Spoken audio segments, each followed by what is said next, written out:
I don't know who you would go to. Maybe it was the state of New York. Maybe if you went down to Washington, D.C., and you could gather folks and say, we need to make this change in education. And you actually had the power to be like, we are changing this aspect of it. What would be the one thing you would alter?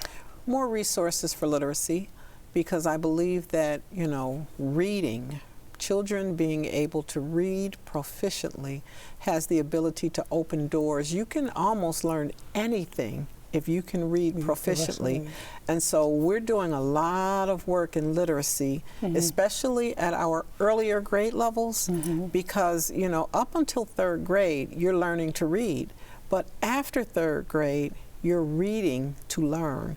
And so if you don't get what you need by 3rd grade, it's difficult. And it's been a long time since I was in 3rd grade. Me too. But I remember Mrs. Sharkey very clearly in her Really? shoes. Yeah, I do.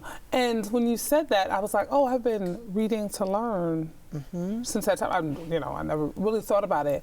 But the young people, my babies from preschool to 3rd grade right now, there's so much technology. There's so much AI.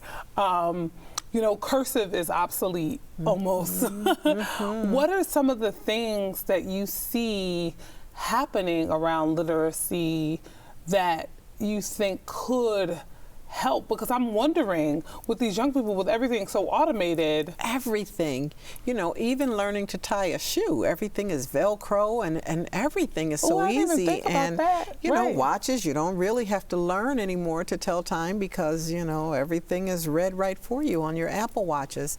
So, but I encourage our teachers and our children, because true scholars will still have hardcover books. I do think that technology has the ability to be a tool that can be used, but not to completely substitute just the ABCs of reading and writing. And writing cursive, it's really important. Right. It's really important. And I've run into adults that have difficulty reading in cursive and writing in cursive.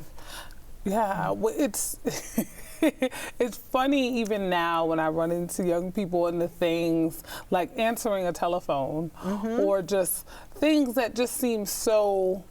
Well, see, I probably am dating myself, and I'm probably a little older than you. But, when I grew up, my parents knew who my friends were because we had one telephone in the house. And so you had to call the telephone that was in the house.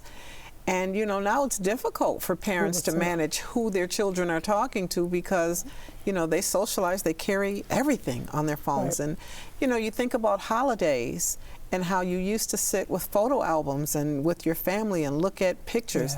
Well, everything now is, on the telephone. So it's a different day. It's a different time. And I think when I sit down with folks, that's working with the young people, you get reminded, right? So what is something that the young people on a day-to-day remind you that you have to take a step? Oh my goodness. I mean, everything from just, taking a photo. I have a grandson that's 7, and I mean, the things that he can do with my cell phone amaze me.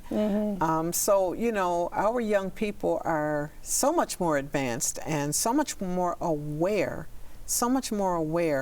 than I was at their ages. So, when I'm out and I'm in schools, I'm always amazed at our young people and how aware of community issues.